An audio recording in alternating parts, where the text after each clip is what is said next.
Hi everyone. Welcome to today's video. We are going to learn about the story. A few difficult words. Let's get started. I'm sorry I can't say those words. They are too difficult for my ego. Cold fog rolls in and makes things invisible. Still, the pained solstice of her face tears apart the fog and my heart too. It's her pain but is getting into my bones. I can see her swollen foot. I hurt her. I injured her foot so that she wouldn't leave me, wouldn't walk away from me. I successfully failed. She is staying at least for tonight. Not because she wants to, but because she is too hurt to go away, too much in pain to walk out from me. I am sitting close to her, right in front of her and on my knees. I am so close that I can feel the complaints of her eyes hitting my heart. We are so close, right in front of each other that I can touch her with my eyes, but there is that smoky gray mist that sets us apart. That mist of mistakes, hesitance and negligence drops sharp and flat between her and I. Silence has fallen between us like a wall. She, who once brightened up my life with her laughter and whose words filled my heart with serenity, is silent like a cold winter night. I want her to talk. I want her to tell me how much she is hurt. I want her to tell me how much she hates me. But even if she does, I can't unbreak her heart. I can't bring back time. I can't bring back her voice. She is sitting right in front of me and I am missing her. It was raining the day I first saw her. I was coming back from my office, strolling leisurely amidst the briskly walking people. After days of prayers, the rain had finally come and they were running away from it. Strange people, running away from the answer of their prayers. I was about to fall into my thoughts when a bucket of light, color and fragrance wavered in front of my eyes.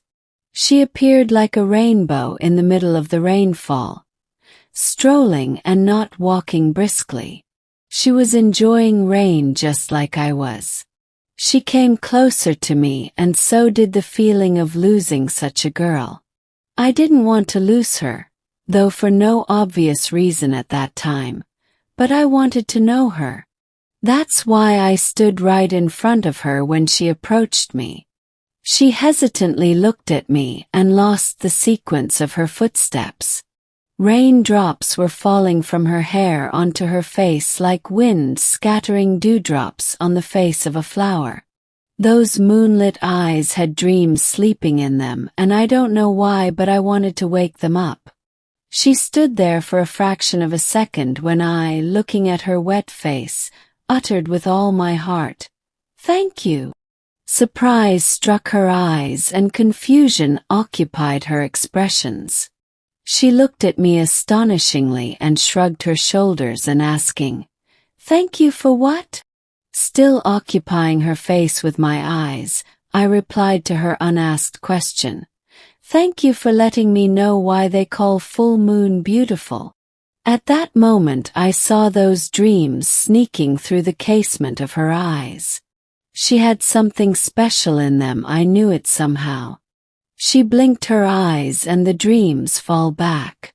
That confusion was still on her face when she started to walk on, speechless on what I had just said. She passed me by and I felt like I was about to lose a prayer of mine.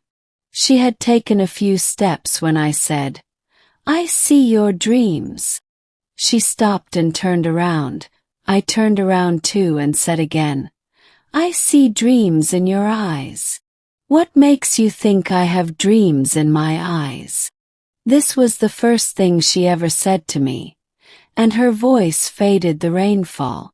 "Not everyone strolls in the rain like you were," I sold. She smiled and walked away. The next day I waited for her at the same place, at the same time. I knew she was coming.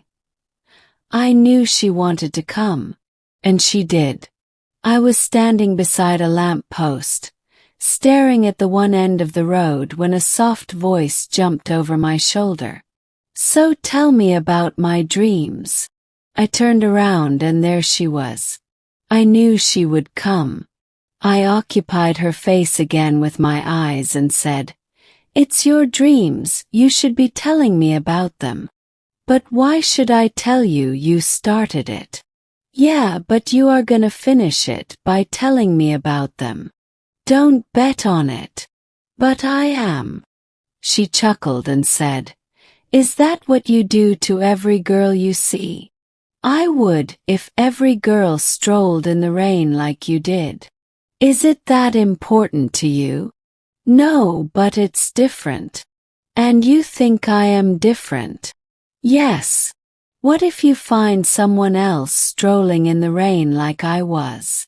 "I just needed to find the first one," I smiled. She smiled too. "You have an answer to every question, don't you? Just like you have a question to every answer." And she laughed. Even her laughter was melodious. She was wearing a white dress and looked gorgeous in it. Her hair neatly pressed, her continuously wavering earrings and those bangles on her round wrists. Every time she moved her arm, her bangles, even though there were just 6 of them, would start singing, and I loved it. We started walking down the road and kept on talking. She was all the questions and I was all the answers. She just wanted to confirm if I really meant what I said to her the last day. I knew the truth that I was falling into her, so I didn't have to lie. We reached the end of the sidewalk when she stopped and said, "I got to go now." "Okay, but you haven't told me about your dreams yet." This time she occupied my face with her eyes and said, "I won't tell you my dreams so soon." "Okay then, when are you gonna tell me?" "You'll have to wait," she said with a smile and started walking away. "How long?" While still walking, she turned back with that smile still dancing on her lips and said mischievously, "Long." I remained silent. She stopped, turned and said with a hope in her voice, "Can you wait for long?" I gave her a confident smile and said, "You bet." Relieved, she said, "I know." And that's how it all started, with a strange and unusual meeting. Then we met again and again and again, but she never told me about her dreams. I was still waiting. One day I asked her to come over, with the intention that I would convince her that it's long enough now and that I wanted to know her dreams. But it happened the other way round. We were sitting on a bench under a tree, near a pond. A soft wind was blowing across, scattering the dried yellow leaves all over the place. The sun was fighting the clouds and could only succeed in sending some dusty sunshine to us. We sat there silently for a while. I was trying to arrange my thoughts and was about to convert them into words, when she spread her voice in the wind.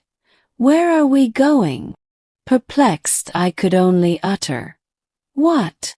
"You and I, where are we heading to?" One looked at her innocent face and I knew what she meant. "What do I mean to you?" she asked so softly, yet it almost blew me away. "What? What do I mean to you? Am I just another girl?" And I burst into laughter. She was so simple. When I looked at her, I saw tears roaming her eyes, and before they could stroll out, I put my hand at the back of her hand and pulled it towards me. Touching her forehead with mine, looking at my reflection in the tears of her eyes, I whispered my heart to hers. "I am in love with you, idiot." And she laughed with all her heart, spreading a warm, fragrant breath all over my face and letting those tears stroll all over her cheeks. Pressing her trembling lips with her teeth, she pulled her face back a little and looked at me. She was looking for the truth of my words on my face, and she found it. Satisfied, she put her forehead again on mine, and we stayed there in silence. After a while, I grabbed her from her shoulders and made her sit comfortably on the bench. I sat down on the ground right in front of her. I took her hands into mine and put my hands on her knees. I looked at her. Wind was wavering her hair. She was looking at me with her wet eyes. Dry yellow leaves were flying in the wind and dusty sunrays were fading away. I got on my knees and started whispering my heart to her. I am an ordinary guy, just an okay once. Nothing special. What makes me special is that I love you. I love you like a kid. Like a kid who doesn't want to share his toys with anyone else. I wouldn't share your dreams with anyone. Like a kid who keep his candies in his pocket. I'll keep you in my heart. I don't love you for your face, but for what you are. It's your face that I recognize my love with, and that's all. It's not the face, but the girl behind that face that I love. It's not your lips, but that smile on your lips. It's not your eyes, but those dreams in your eyes. It's not your name, but that feeling that you bring with it. I want you. I want you in my life, in every moment that I spend of it. I want to see you falling asleep. I want to hear you breathe while you sleep. And I want to see your face first thing in the morning, even before I see sunlight. Will you marry me? Will you be there with me through thick and thin? Will you stay beside me when I am on my way to my destiny? Will you be my destiny? Will you just take me for not what I am, but for all the love that I have for you? Will you marry me? During all this, we never took our eyes off of each other. She knew I meant it, every word of it. I was looking for my answer on her face. She politely took her hand out of mine, leaned forward and plowing her fingers into my head, uncombed all my hair. Then she brought her face near my face and whispered into my ear, "I'll fix them when I get into your life." With a joyous smile, she stood up and started walking away. I, confused but with all the hope in the world, said, "Is that a yes?" While still walking, she turned around and said, "Of course it's a yes, idiot." She walked on and I fell on the ground. In a few weeks' time, she stepped into my life and lit it up. She brightened up everything. She smiled and laughed and made me laugh. She moved around all over my life and swung the whole world with it. I knew spring was coming early that year. But it wasn't so. It didn't last for long. Spring never came. Autumn started early because I changed. Real life changed me. In a few months' time I lost my love somewhere. I don't remember if I still loved her during all those days, as much as I used to. My job made me forget my heart.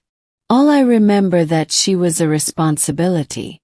She was a duty, no more any less. I was to make sure that she lives in comfort and luxury, and I provided her with all that. "What's wrong?" one day she asked. "What? What's wrong between you and I?" "What you mean? There is nothing wrong." "Then where is the guy who proposed me, who married me? Where does he live?" "Look, there is nothing wrong. I am here, a little tired though. Just go to sleep. Will you see me go to sleep? I got to take care of some files, just go to sleep." And our conversations kept on ending like that. She never complained though. She was still waiting for me, I guess. But I wasn't coming back. I took her existence for granted. I knew she would be there whenever I come back, and that's all I wanted to know. I didn't expect her to get tired, I didn't want her to. In my book, I kept her as a chapter that I already read. There wasn't anything there I didn't know. I didn't want to read it again. I was getting harsh on her, at least my words were. I wasn't polite to her anymore. I never thanked her for the favors she gave me. I never said sorry to her, and I never said please. I always kept our conversations short. Where are we going?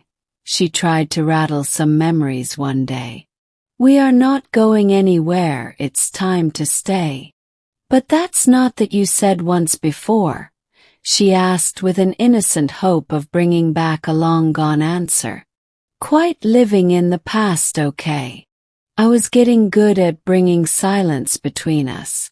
She kept trying though as much as she could. I thought she could try forever. I thought she wouldn't give up on me.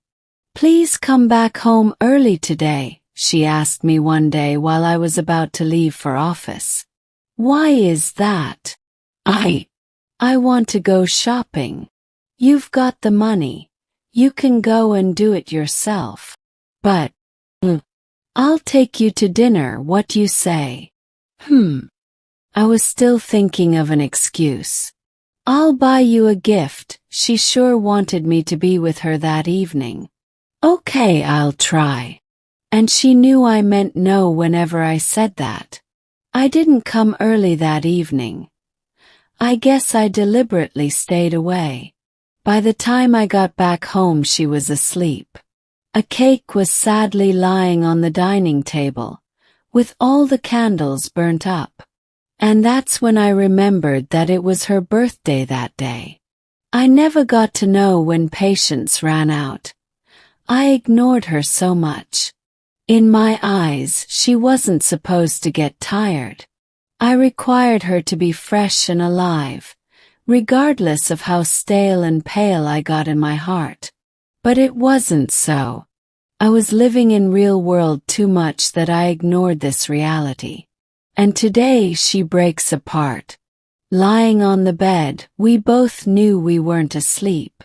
I think we both need to go somewhere. She finally broke that long spell of silence. Where? Asked with no emotions. Different directions. And that's when it hit me. That's when I realized things were breaking apart. Why?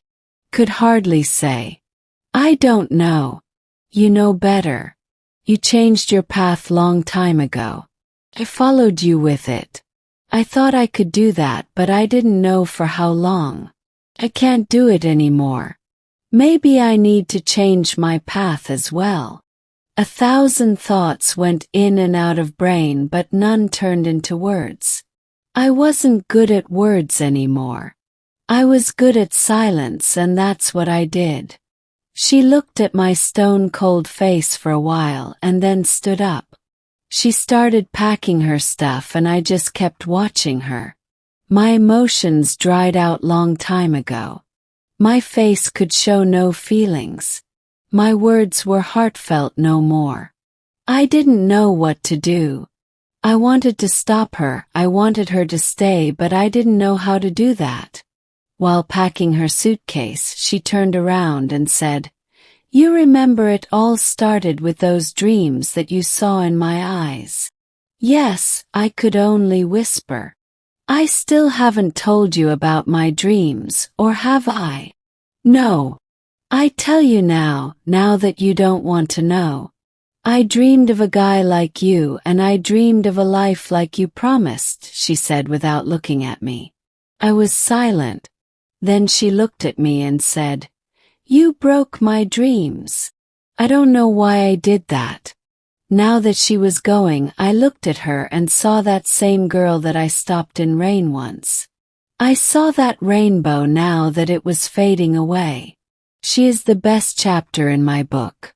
I can read it 1,000,000 times and never get tired of it. My book is incomplete without that chapter. I never felt it before, and I don't know why I feel it now. Just a few words from my heart and she would stop. Just a few words. But they are very difficult words. Too difficult for my ego that I have developed over the time in the real world. She packed the suitcase. "Would you please help me move it?" I remained silent when she said again, "Would you please help me move out of your life?" She asked without any expressions, and that hurt. Now I knew how she must have felt for all that time when I was emotionless. I moved forward and picked up the suitcase from one end, and she held it from the other. I occupied her face with my eyes, but she wasn't looking at me. Then suddenly, the suitcase slipped out of my hand and she couldn't hold on to it either. It fell on her left foot and she just stood there. She didn't cry, not even a sigh came out of her mouth. Just a few tears strolled to the edge of her eyes, where dreams once used to live. She sat down on the floor. I stood right in front of her. She got tired, I could see that now. I made her get tired. She looked up at me with her wet eyes, and yes, I could see those dreams again. I knew I could stop her. Only if I could bring back those few words, only if I could bring back myself. I grab her from her shoulder, pick her up and make her sit on the bed. I take her hands into mine and put my hands on her knees. I look into her wet eyes and try to gather all my heart. "I am sorry. I am sorry. Please don't go." I finally start hearing myself. Please like, share and subscribe my channel, My English Stories.